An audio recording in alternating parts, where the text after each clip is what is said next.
Welcome to Luca's Waste Warrior campaign.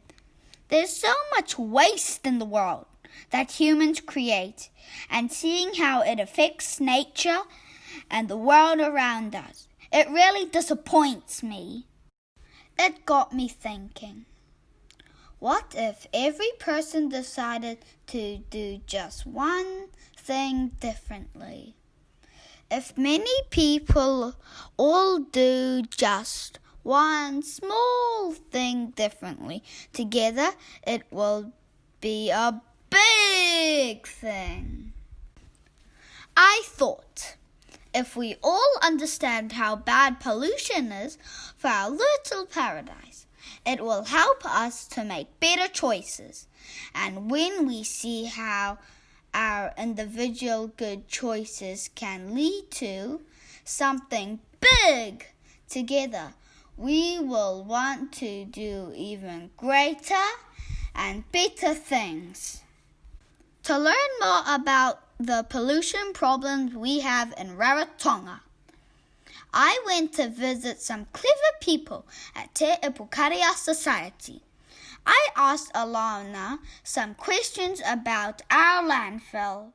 I'm here with Alana at Te Ipukaria Society, and she's going to teach me more about pollution. What is the biggest problem in the landfill? Right now, our biggest problem, that's a really interesting question. You might not know this, but in terms of mass, it is probably nappies. Babies' nappies, these are a real one-off, single-use sort of purpose of material. And you know how many babies we have now on this island, so yeah, definitely nappies, mass-wise, is a massive issue for our landfill. But in terms of weight, if we want to think about heaviness, glass bottles would be the biggest issue right now. Another really clever lady I have met is Sabine from Circle. She makes amazing things from chip packets. Well, actually, any wrapping that has foil on the inside. I went to visit her to find out more. By the way, Circle stands for Cook Islands Recycling Creations Living Environment. Have you ever seen this little picture on the back of a battery? Which means we shouldn't throw them in the bin, right? I wondered what we are meant to do with batteries that are dead. I better ask Alana because she seems to know a lot about waste and recycling. I've always wondered what we should do with these. When they die, yes, that's a really interesting question. So these AA batteries, typically people just throw these in the rubbish bin and then they end up in the landfill. But that's actually a big no-no, because what happens is these are filled and packed with different toxic chemicals which can actually leach out into our landfill, which can make its way into our environment. So what we recommend people do is, when these die, place them all into maybe a cardboard shoebox, as many as you can, fill it up, and then you can actually take that into general transport, who will dispose of these batteries correctly. So I wondered if there was a way we can make it easier for people to recycle their batteries properly. I came up with an idea. I took an old bottle and I made a label on it with my phone number, and I took it to the aunties at tourism. Kia ora! Kia ora, Luca! Pe'e koe! Me taki, pe'e koe! Me taki au. What do you do with these batteries when they're dead? We throw it in the bin! No. And asked them to collect all their dead batteries in the jar, rather than throwing them in the rubbish bin.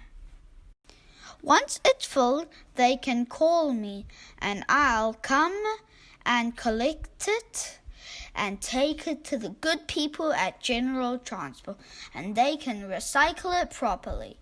If everyone in our class makes a jar like this for their parents to take to their work, we could save our landfill from all the toxic yuck chemicals. I came across this really cool idea called eco-bricking. People all around the world are doing it.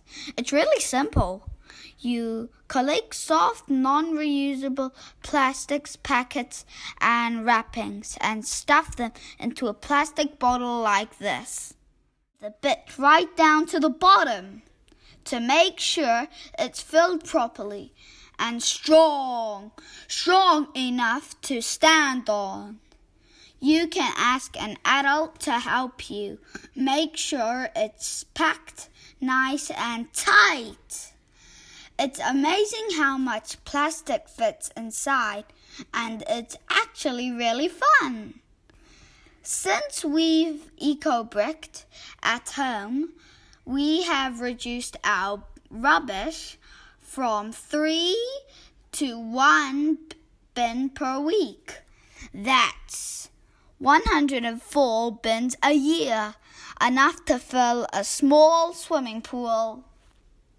If I can convince everyone to start eco-bricking, then we can reduce the amount of plastic that ends up in the landfill, or sadly, the ocean. We can make really cool things with eco-bricks, like the stools we made for our class.